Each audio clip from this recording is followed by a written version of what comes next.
안녕하세요. 사연을 시작하기에 앞서 구독과 좋아요 부탁드려요. 감사합니다. 사연 시작해 볼게요. 제가 39살이 되던 해 드디어 결혼을 앞두고 있었어요. 솔직히 좀 늦은 나이죠. 주변에서도 언제 결혼하냐는 소리를 워낙 많이 들어서 귀에 못이 박힐 정도였거든요. 그런데 이 사람을 만나고 나서는 이 사람을 만나려고 그동안 기다렸구나 싶을 정도로 정말 좋았어요.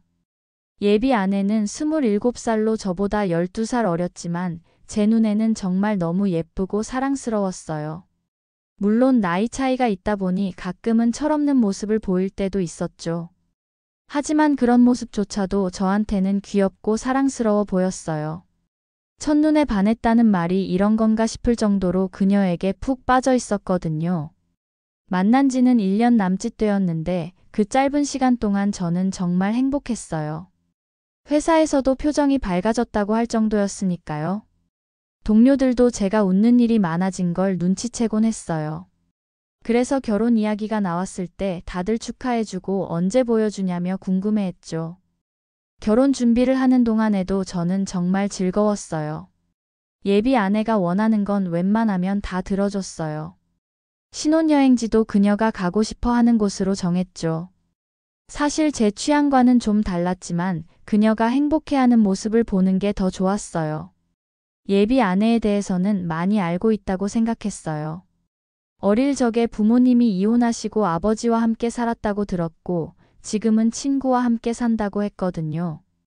집에 데려다 준다고 동네 근처에서 내려달라고 하는 게 조금 이상하긴 했지만 친구와 함께 사니까 불편할 수도 있겠다 싶어서 크게 신경 쓰지 않았어요. 결혼 준비 과정에서도 예비 아내는 정말 적극적이었어요. 식장 계약부터 드레스, 신혼여행 예약까지 모든 걸 직접 고르고 계약도 직접 했거든요. 저는 그냥 계약금이나 예약금만 대신 내주면 되니까 편하다고 생각했어요. 사실 그때는 그녀가 그렇게 꼼꼼하고 책임감 있는 사람이라고 여겼거든요. 드디어 청첩장이 나왔어요. 정말 예쁘게 나왔다며 예비 아내가 자랑스러워하는 모습을 보니 저도 덩달아 기분이 좋아졌어요. 청첩장을 받아든 순간 드디어 결혼하는구나 하는 실감이 났죠. 39년을 혼자 살다가 이제 가정을 꾸리게 된다는 게 믿기지 않을 정도로 설렜어요. 회사에 가서 동료들에게 청첩장을 돌리기 시작했어요. 다들 축하한다며 언제 한번 보여달라고 하는데 그때 예비 아내 사진도 함께 보여줬어요. 정말 예쁘다며 부러워하는 동료들을 보니 저도 뿌듯했어요. 역시 제 안목이 틀리지 않았구나 싶었거든요. 그런데 과장님의 반응이 좀 이상했어요. 청첩장을 받아보시더니 갑자기 표정이 굳어지는 거예요. 그러더니 예비 아내 사진을 자세히 들여다보시더라고요. 한참을 보시더니 갑자기 큰 소리로 말씀하셨어요. 말도 안 돼. 이 여자가 결혼할 여자라고? 그 목소리가 너무 커서 사무실에 있던 다른 동료들도 다 쳐다볼 정도였어요. 저는 무슨 일인지 몰라서 당황스러웠죠. 과장님은 계속 고개를 저으시면서 믿을 수 없다는 표정을 짓고 계셨어요. 과장님, 무슨 일이세요? 혹시 제 예비 아내를 아시는 건가요? 김 과장님은 한참 동안 말씀을 하지 않으시더니 갑자기 손이 떨리기 시작하셨어요. 그러시더니 종이 한 장을 찢어서 뭔가를 적기 시작하셨어요. 이 주소로. 오늘 일찍 퇴근해서 한번 가봐. 주소를 적은 쪽지를 건네주시면서 하신 말씀이었어요. 저는 영문을 모르겠어서 왜 이 주소에 가봐야 하는지 물어봤지만 과장님은 그냥 가보면 알 거라고만 하시더라고요. 표정이 너무 심각해서 더 이상 묻기가 어려웠어요. 하루 종일 그 주소가 머릿속을 떠나지 않았어요. 도대체 무엇 때문에 과장님이 그렇게 놀라셨던 걸까요? 혹시 예비 아내가 과거에 무슨 문제라도 있었던 건 아닐까? 온갖 상상이 머릿속을 스쳐 지나갔어요. 점심시간에도 밥맛이 없었어요. 동료들이 결혼 축하한다며 이런저런 이야기를 해도 제대로 대답하지 못했어요. 자꾸만 과장님의 그 놀란 표정이 떠오르더라고요. 오후에 일을 하면서도 집중이 안 됐어요. 컴퓨터 화면을 보고 있으면서도 자꾸만 딴 생각만 하게 되더라고요. 여러 가지 생각이 복잡하게 얽혀 있었어요. 결국 참을 수 없어서 서둘러 퇴근했어요. 주소를 보니 제법 큰 아파트 단지였어요. 이런 곳에 뭐가 있다는 걸까 궁금했어요. 주차장에 차를 대고 동호수를 확인해 보니 14층이더라고요. 그런데 주차장에서 우연히 과장님을 만났어요. 과장님도 저를 보시고는 놀라시는 것 같더라고요. 알고 보니 이 아파트에 사신다고 하시더라고요. 과장님, 여기 사세요? 응. 강대리가 가봐야 할 곳은 우리 옆집이야. 과장님의 표정이 더욱 심각해졌어요. 그러시더니 제 어깨에 손을 올리시고는 이렇게 말씀하셨어요. 마음 단단히 먹고 가봐. 더 늦기 전에. 그 말을 들으니 정말 무서워졌어요. 도대체 무슨 일이길래 과장님이 그렇게 심각한 표정을 짓고 계시는 걸까요? 14층에 도착해서 과장님은 자신의 집으로 들어가셨어요. 들어가시기 전에 저를 한 번 더 보시더니 어깨를 툭툭 치고는 문을 닫으셨어요. 그 모습이 마치 힘내하는 것 같기도 하고 유감이다 하는 것 같기도 했어요. 저는 옆집 앞에 서서 한참을 망설였어요. 초인종을 누르기가 무서웠거든요. 혹시 정말 충격적인 일이 벌어지는 건 아닐까 싶어서요. 하지만 계속 이렇게 서 있을 수는 없잖아요. 용기를 내서 초인종을 눌렀어요. 그런데 정말 충격적인 광경이 펼쳐졌어요. 문이 열리는데 팬티 바람에 남자가 나타난 거예요. 상체는 완전히 벗고 있고 하체에는 트렁크만 입고 있더라고요. 그 남자가 누구냐고 묻는데 그 순간 뒤에서 익숙한 목소리가 들렸어요. 바로 제 예비 아내의 목소리였어요. 예비 아내가 그 남자 뒤로 보였는데 정말 기가 막혔어요. 그 남자의 것으로 보이는 반팔티를 입고 있었고 하체에는 남자용 트렁크를 반바지처럼 입고 있더라고요. 저를 보자마자 얼굴이 새하얘지면서 깜짝 놀라는 표정을 지었어요. 이게 무슨 상황이야? 네가 왜 여기 있는 거야? 저는 목소리가 떨리는 걸 느낄 수 있었어요. 머릿속이 하얘지면서 아무 생각이 안 났거든요. 이런 상황을 상상해 본 적이 한 번도 없었어요. 그 남자는 저를 위아래로 훑어보더니 이렇게 말했어요. 아, 내가 만난다는 남자가 이 남자야? 그러고는 그냥 안으로 들어가 버렸어요. 마치 자신의 집인 것처럼 자연스럽게 말이에요. 그 모습을 보니 이 상황이 얼마나 심각한지 깨달을 수 있었어요. 예비 아내는 당황한 표정으로 저를 보면서 자기가 다 설명하겠다고 했어요. 하지만 제가 볼 때는 더 이상 설명이 필요 없을 것 같더라고요. 상황이 너무 명백했거든요. 예비 아내가 저를 집 안으로 불렀어요. 저는 정말 들어가고 싶지 않았지만 그래도 정확한 이야기는 들어야겠다 싶어서 따라 들어갔어요. 집 안은 정말 남녀가 함께 살고 있다는 게 한눈에 보였어요. 거실 소파에는 남자 옷과 여자 옷이 함께 널려 있었거든요. 예비 아내는 저를 소파에 앉히고는 이야기를 시작했어요. 기가 찰 정도로 황당한 이야기였어요. 친구랑 같이 산다고 하던 예비 아내는 사실 그 남자와 동거를 하고 있었던 거예요. 그것도 무려 4년 동안이나 사귄 남자친구와 말이에요. 저랑은 겨우 1년 남짓 만났는데 말이죠. 정말 헤어진 게 맞아. 하지만 당장 갈 곳이 없어서 같이 지내고 있는 거야. 곧 나갈 거고 그냥 룸메이트 같은 관계야. 예비 아내의 설명이었어요. 하지만 제가 본 둘의 모습은 그냥 룸메이트 같지 않았어요. 남자는 거의 벗고 있었고 예비 아내는 그 남자 옷을 입고 있었잖아요. 저는 정말 이해가 안 됐어요. 요즘 젊은 사람들은 이런 게 가능한 건가요? 헤어진 남자친구와 동거를 계속하면서 다른 남자와 결혼 준비를 하는 게 말이 되나요? 그럼 그동안 집에 데려다 준다고 해도 근처에서 내려달라고 한 게 이것 때문이었어? 응. 미안해. 말하기가 좀 애매했어. 어떻게 4년을 사귄 남자랑 헤어지고도 같이 살 수 있는 거야? 나는 이해가 안 돼. 저는 목소리를 높이지 않으려고 노력했지만 속이 너무 답답했어요. 1년 동안 정말 진심으로 사랑했다고 생각했는데 알고 보니 이런 상황이었다니요. 나는 믿을 수 없어. 결혼은 지금이라도 없었던 걸로 하자. 저는 더 이상 참을 수가 없어서 그렇게 말했어요. 이런 상황에서 결혼을 계속 진행할 수는 없잖아요. 아무리 사랑한다고 해도 한계가 있는 거죠. 처음에 예비 아내는 속여서 미안하다고 했어요. 정말 그런 게 아니라고 오해라고 하더라고요. 하지만 저는 이미 집안을 둘러봤고 그 남자의 모습도 봤고 예비 아내의 모습도 봤어요.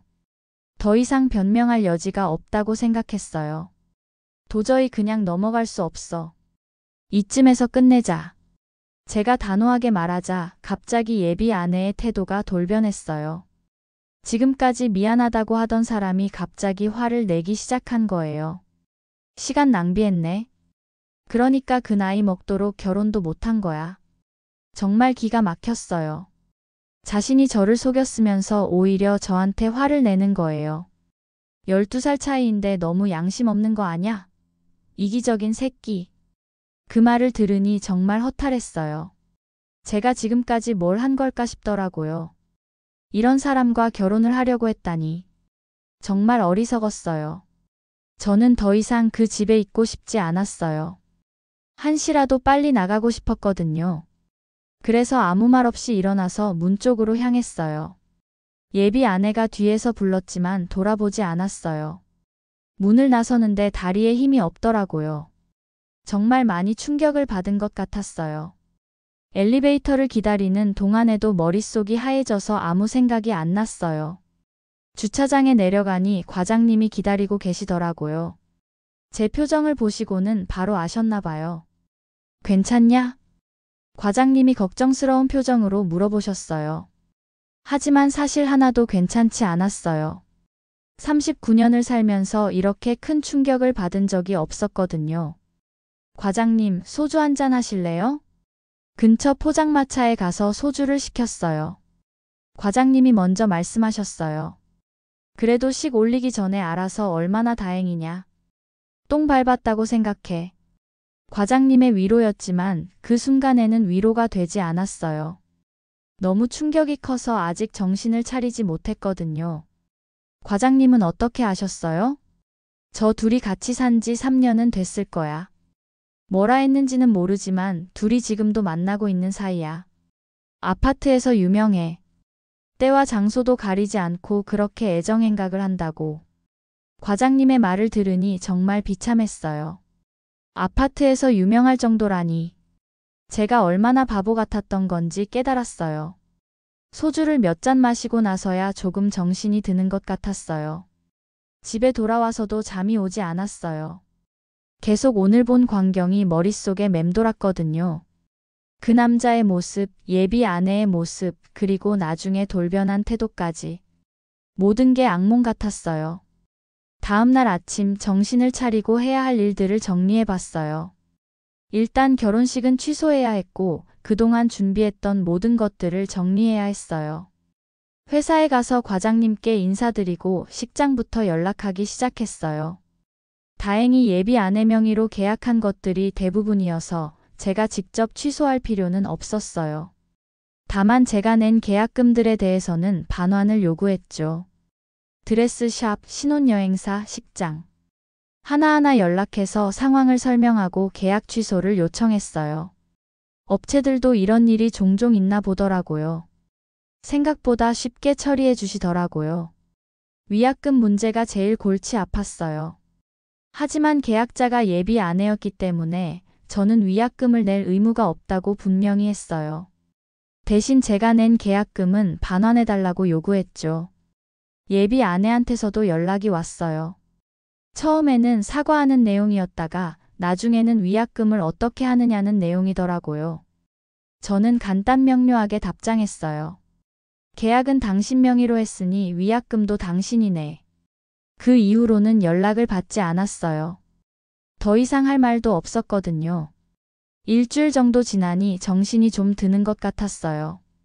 물론 아직도 충격에서 완전히 벗어난 건 아니었지만 적어도 일상생활은 할 수 있을 정도가 되었어요. 동료들이 무슨 일이 있었는지 궁금해했지만 자세한 설명은 하지 않았어요. 그냥 개인적인 사정으로 결혼을 취소했다고만 했죠. 과장님도 다른 사람들한테는 말씀하지 않으셨어요. 한 달 정도 지나고 나서 생각해보니 정말 다행이었던 것 같아요. 만약 결혼식을 올리고 나서 이런 사실을 알았다면 어떻게 됐을까요? 아니면 결혼 후에 알았다면요? 생각만 해도 끔찍했어요. 과장님 말씀이 맞았어요. 똥 밟았다고 생각하고 털어내는 게 나았어요. 비록 1년이라는 시간과 감정을 낭비했지만 더 큰 불행을 막을 수 있었으니까요. 지금 생각해보면 신호는 있었어요. 집에 데려다 준다고 해도 근처에서 내려달라고 했던 것, 가끔 연락이 안 되던 시간들, 주말에 급하게 약속을 취소하던 일들. 모든 게 이유가 있었던 거네요.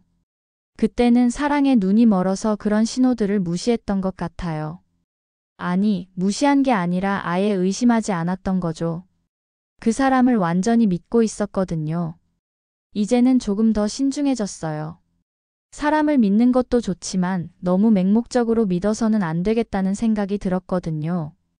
특히 결혼 같은 인생의 큰 결정을 내릴 때는 더욱 신중해야 한다는 걸 깨달았어요.